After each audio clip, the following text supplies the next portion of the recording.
election protection, and that's where we begin tonight. A big win for election integrity yesterday. The Supreme Court of the United States upheld that Arizona's voting laws do not discriminate against minorities. Republicans wanted a couple of very common sense things. They wanted to prevent ballot harvesting and ensure that people actually vote in their precincts. Democrats said that was racist. The Supreme Court said no. Joining me now is Georgia Congressman Buddy Carter and Texas Congressman Louie Gohmert. Gentlemen, welcome to the show. Great to be with you, of course. Congressman Gohmert, this Supreme Court ruling, is this a vindication for Republicans who have been trying to secure our elections? Exactly. And for those woke corporations that are saying, we don't want ballot security, we don't want secure elections, we would rather appear totally woke, well, they need to get back with the program and care about security of our elections and not disenfranchising millions of Americans. So this is important, and I'm so glad that the court stepped up. I've been exceedingly concerned ever since the brutal treatment that the three Trump appointees got, especially Kavanaugh, that they might still be so shell-shocked they would be afraid to step out there and do the right thing. Wait, let me get my breath, let my family get over all of the post-traumatic stress, because it was devastating what they went through. So I'm real pleased that the Supreme Court did the right thing here and intends to see that elections are at least protected for step one here. Sure. Congressman Carter, the Department of Justice is now suing Georgia for their voting integrity laws. Are people really buying this idea that the voting laws are racist narrative? What are your constituents saying about the Georgia law?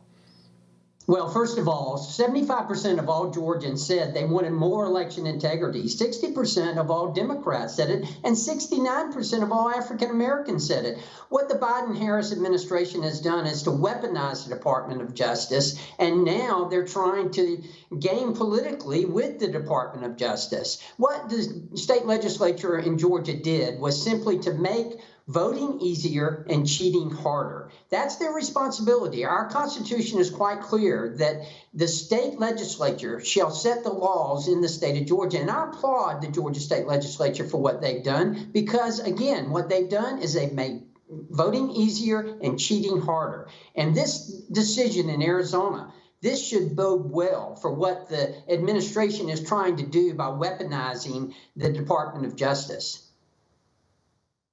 Switching gears here, gentlemen, both of you joined former President Trump at the U.S.-Mexico border earlier this week. He had a lot to say about Biden's border crisis. I want to hear some of your takeaways from the visit. Congressman Carter, Town Hall published an op-ed that you wrote about the crisis today, so let's start off with you. Well, first of all, what President Trump and I saw at the border was the crisis that has been created by the Biden-Harris administration. And that crisis was created by reversing the policies, the successful policies of the Trump administration that gave us one of the most secure borders that we've ever had. The building of the wall, the construction of the wall, the Stay in Mexico policy, the Title 42, all of these led, again, to a successful and secure border. The Biden administration has totally reversed that. And what has resulted is a humanitarian crisis, a national security crisis. You see it with the record number of people who are coming across that border. And, you know, it took Kamala Harris 93 days before she finally got to the border, and then she went to the wrong place. She went 800 miles from where she should have been. Louie Gohmert and I were at the right place. Congressman Gohmert, there were so many statistics, so many powerful comments made by the sheriffs and the state officials and local property owners and the former president and the governor. What were your major takeaways from that visit this week?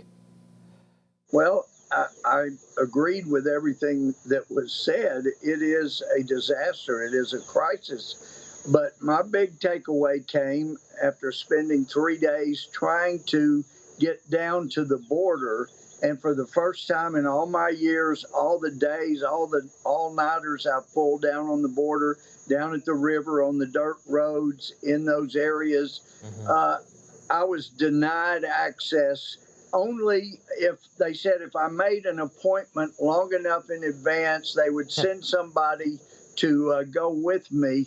I'm on the committee that has oversight over the Border Patrol.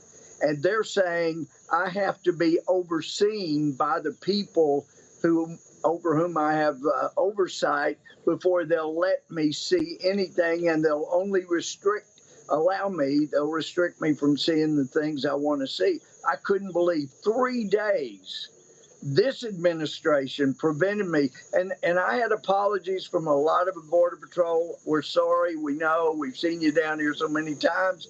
But this comes from on high.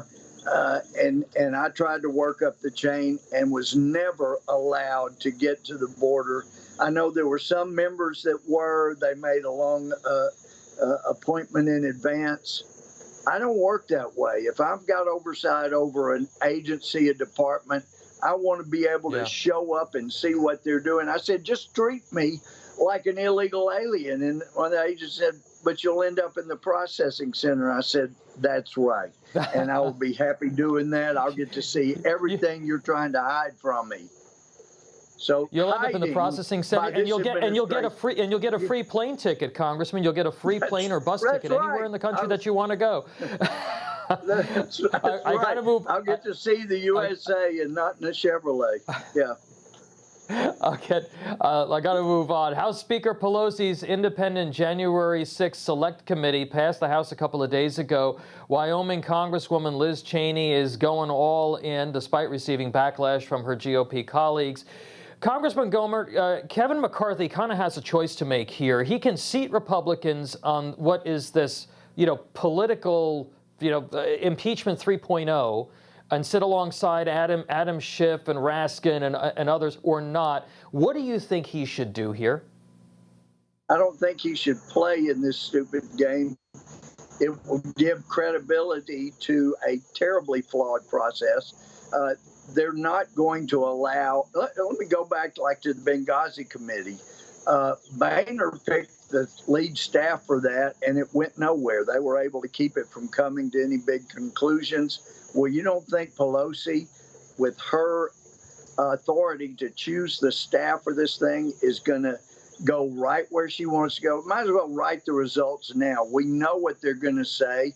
And we're finding out the more information we get about January 6th, the more lies there were, the more cover-ups there were, and the more of us that objected are being objected to by people that objected in 2016 and all these prior years. Right. Congressman Carter, real quick, I'd love to get your thoughts. What should Kevin McCarthy do here? Absolutely ignore it. All Nancy Pelosi is trying to do is to humiliate Republicans. She's just trying to keep something alive in order to make us look bad. Look, if this were truly going to be a commission that truly looked at what is going on, then we would consider what happened in the past summer, in summer of 2020, the riots in Minneapolis and in Portland. We would consider what happened at the shooting at the baseball game practice. We would consider all that, but no, she is intent on humiliating Republicans. Nancy Pelosi is doing nothing more than just playing games here. If I were Kevin McCarthy, I wouldn't play that game. All right, guys, I want to end on a positive note. 4th of July is just a couple of days away. Real quick, Congressman Gohmert, what does Independence Day and living in this great country mean to you? Real quick. There is no better place to be. It is a blessing from God that we get to live here in what has been the most free, the most upwardly mobile country for people in the history of the world. So it's a matter of, as John Adams said, we ought to celebrate and thank God for all these blessings. Congressman Carter, same question. My grandfather was a sharecropper. My father worked shift work in a paper mill. I was the first one in my family to graduate from college. I lived the American dream. We live in the greatest country in the world. You hear about people trying to break into this country, but you don't hear about anybody trying to break out. All right. That's a great way to end. Thank you so much, Congressman Buddy Carter and Congressman Louie Gohmert. Happy Independence Day, gentlemen.